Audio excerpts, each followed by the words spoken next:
Farage is here to stay. I find that it's very strange that Simon Jenkins still believes that he's ephemeral. But it's quite obvious that he's an important part of British politics and will be up until 2029. Just like let's take a look at opinion polls, just so I have some data here to back me up. Look, this is in Scotland, right? Reform is polling at 20% in Scotland. That's insane, right? UKIP never polled above, say, 5 to 6, and 20% for reform in Scotland is unprecedented. You can see that it correlates with the decline in Labour and the Conservatives. 20% in Scotland for reform is just, it's out of this world. And it's not because they have a good leader in Scotland either. It's literally just because Farage has been so effective at channeling anti-establishment powers that without a Scottish leader, reform is polling at 20%. Let's also take a look at Wales, right? Here, reform is polling above Plaid, above Labour, and it's polling at around 30%, give or take. That is insane.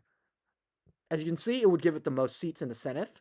I don't think that they're going to be able to maintain this polling surge, but the fact remains that reform is doing much better than, honestly, anyone would have expected in 2024.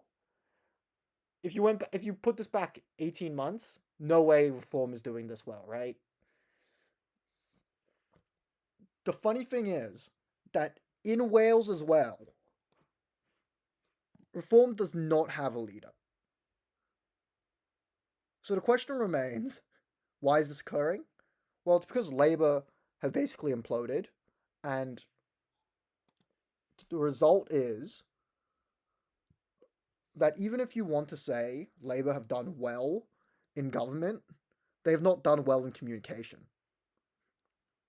And Wales and Scotland are traditionally Labour-heavy places. Labour has a good chunk of the vote. But when Labour bleeds, it doesn't bleed to Conservatives. It doesn't bleed necessarily to the SNP either. Just bringing up the SNP here, right? The SNP have stayed stable, but Labour has fallen up from around 30% in Scotland down to like 15, and it has bled the majority of that 15%, that difference here between the top to the bottom, to reform. And a little bit to the Greens here. But the Conservatives have bled almost all of their support to reform, and reform is currently polling at second for the Holyrood elections. So what do I genuinely think is going to occur for both the Senedd and Holyrood, which are both having elections in May? Well, I think that if reform gets a good leader in either of these elections, that's it. That they will probably come first in the Senedd, and they will definitely come second in Scotland. But I think they're probably not going to get a good leader, and there's lots of issues currently with the Labour Party. There's a lot of controversies, as we can see. There's everything to do with Epstein, with Mandelson, with Angela Rayner. But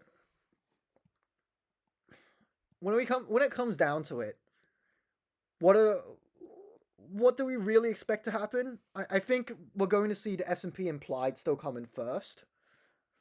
This is despite the fact that in the political markets we have Plaid coming in actually 10 to 9, slightly below reform as the favorite to get the most seats. I don't agree with this. I think that Plaid should definitely still be the favorite, because at the end of the day, as polling day gets closer and closer, reform's support is going to consolidate, but so's Plaid's. Plaid, I genuinely believe have a very small chance of forming a majority government, and by small I mean like 10 to 15%. I think they do have a chance of forming just a majority government. They could get 39 seats, 49, sorry, and that would be quite interesting. Here are the betting odds for who's going to come second in Scotland. I think this is not updated because no way reform is under Labour. Reform is going to come second in Scotland. The question is, like, what is the margin? if Labour somehow pulls it off a second, then like either Anasawa is like has some deep wells of charisma that have not been on show for literally over 2 years now. 4 years closer to that actually. Um, or I really do believe that it's unlikely that Labour is going to do well. It's going to underperform in both the Senedd and the Holyrood elections. So that's my take for the year for the May elections. We'll see if I'm right. I'm gonna actually give numbers so that I can prove what I think is gonna happen. Reform ends up around 25%. SNP around 35%. And Labour is probably gonna end up down here somewhere. I do think Labour ends up at 12, and the Conservatives are like 8, and the Greens probably, I don't know, the Greens do slightly better. That's in Scotland.